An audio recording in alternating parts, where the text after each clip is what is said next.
전능하신 아버지 하나님 천지의 창조주를 믿습니다. 나는 그의 유일하신 아들 우리 주 예수 그리스도를 믿습니다.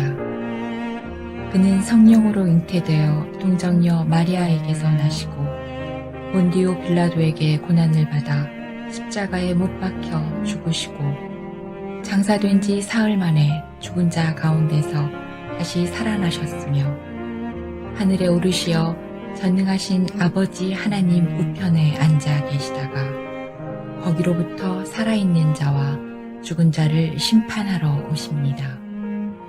나는 성령을 믿으며 거룩한 공교회와 성도의 교제와 죄를 용서받는 것과 몸의 부활과 영생을 믿습니다. 아멘.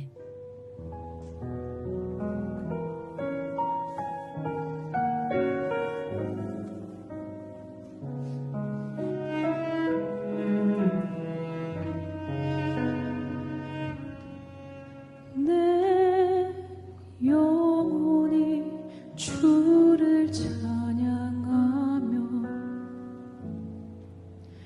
내 마음에 주를 기뻐하는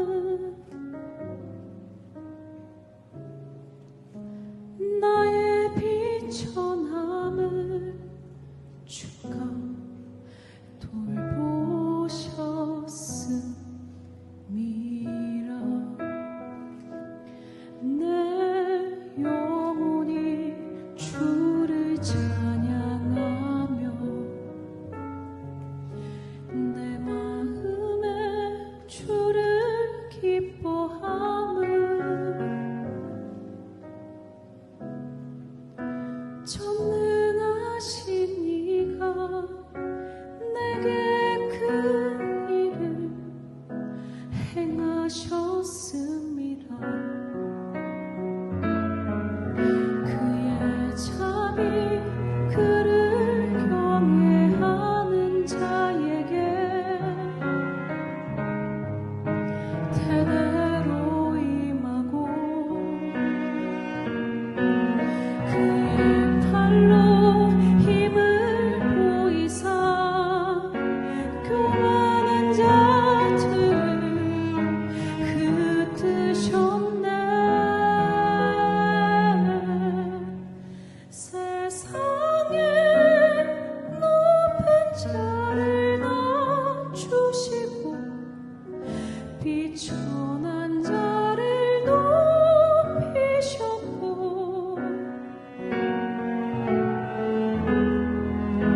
굶주린 자에게 좋은 것으로 배불리셨도다.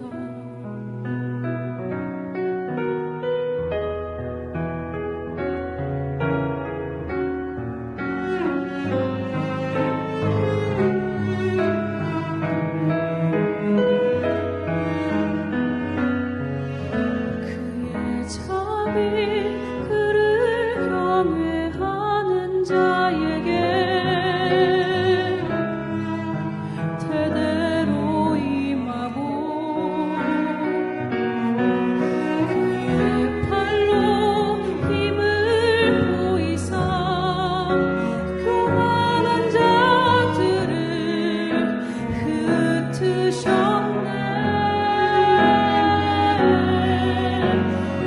세상에 높은 자를 낮추시고 비천한 자를 높이셨고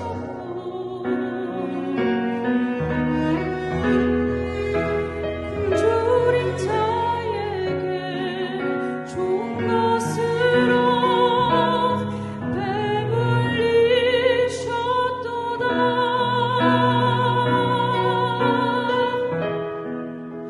자비를 베푸사 잊지 않으시고 도우셨도다.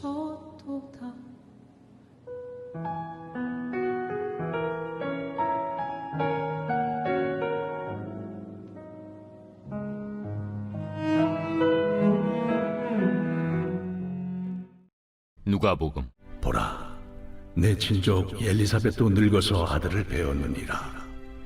본래 임신하지 못한다고 알려진 이가 이미 6달이 되었나니 대저 하나님의 모든 말씀은 능하지 못하심이 없느니라. 주의 여종이여니 말씀대로 내게 이루어지이다. 하매 천사가 떠나가니라. 이때 마리아가 일어나 빨리 산골로 가서 유대 한 동네에 이르러 사가랴의 집에 들어가 엘리사벳에게 문안하니 엘리사벳이 마리아가 문안함을 들으매 아이가 복중에서 뛰노는지라. 엘리사벳이 성령의 충만함을 받아 큰 소리로 불러 이르되 여자 중에 내가 복이 있으며 내 태중에 아이도 복이 있도다. 내 주의 어머니가 내게 나아오니 이 어찌 된 일인가. 보라, 내 문안하는 소리가 내 귀에 들릴 때에 아이가 내 복중에서 기쁨으로 뛰놀았도다.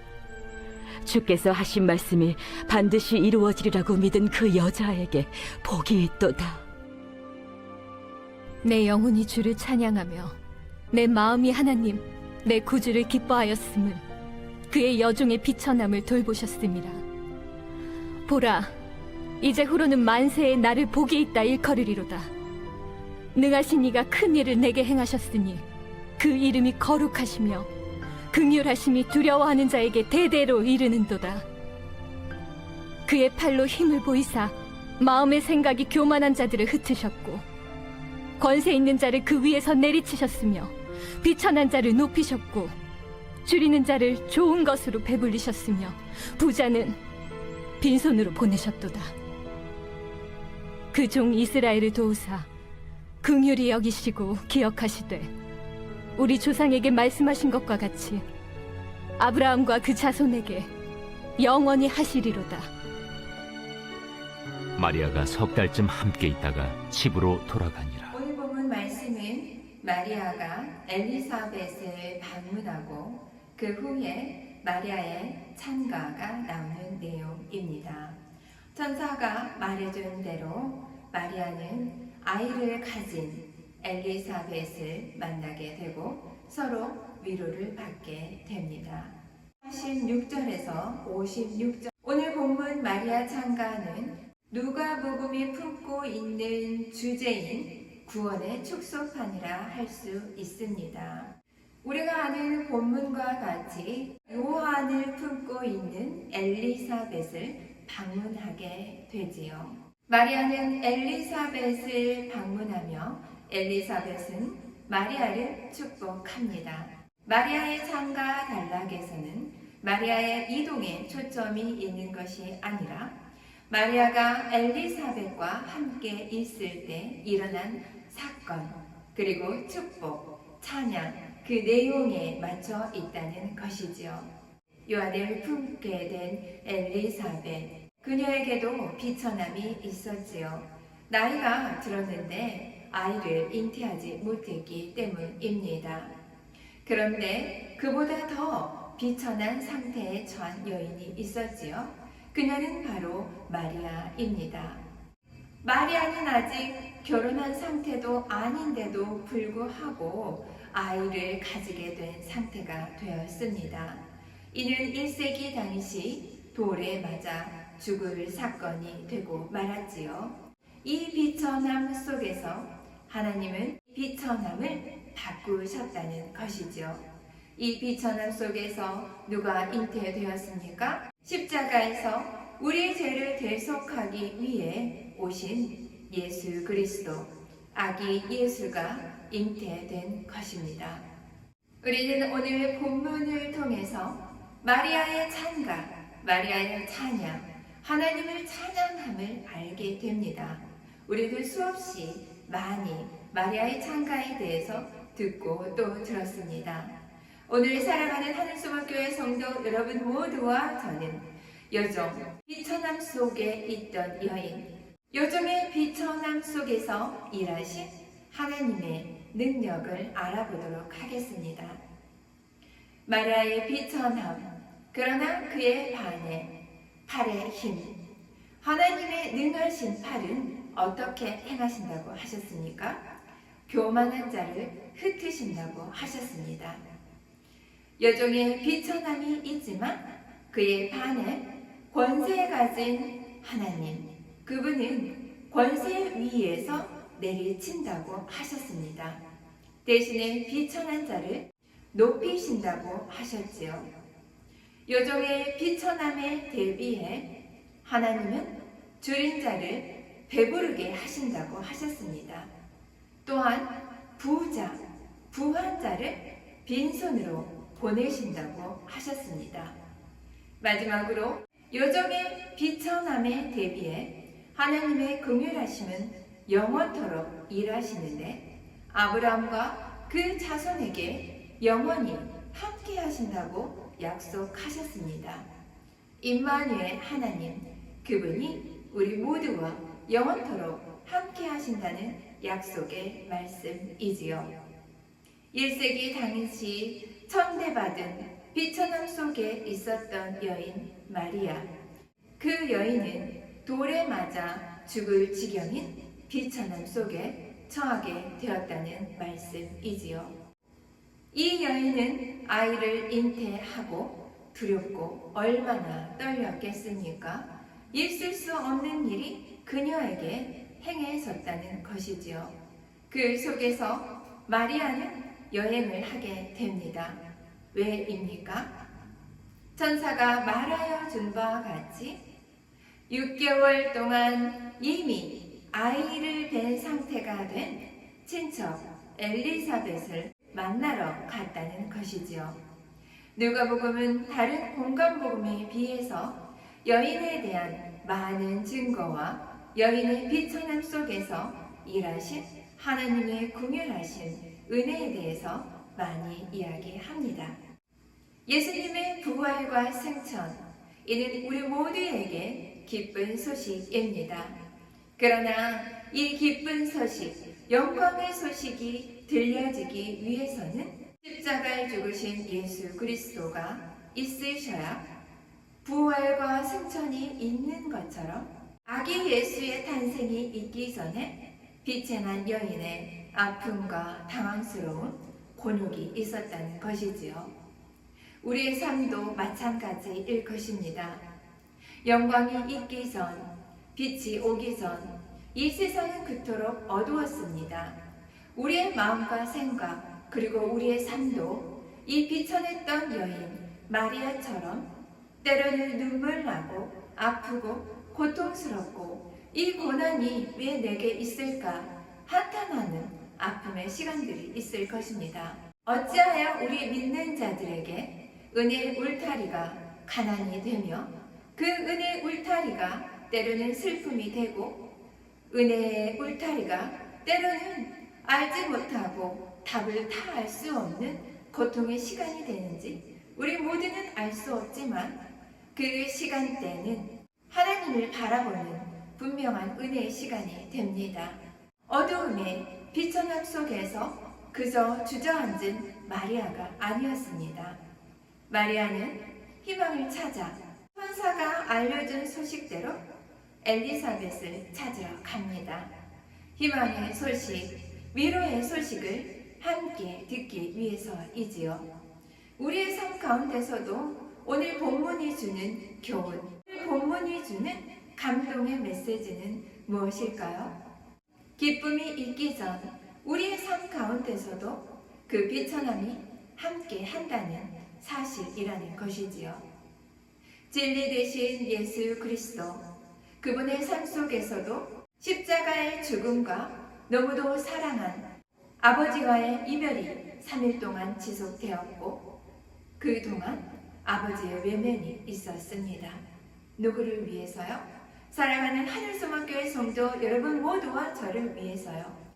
이 지구상에 있는 구원받지 못할 모든 백성을 위해서 말입니다.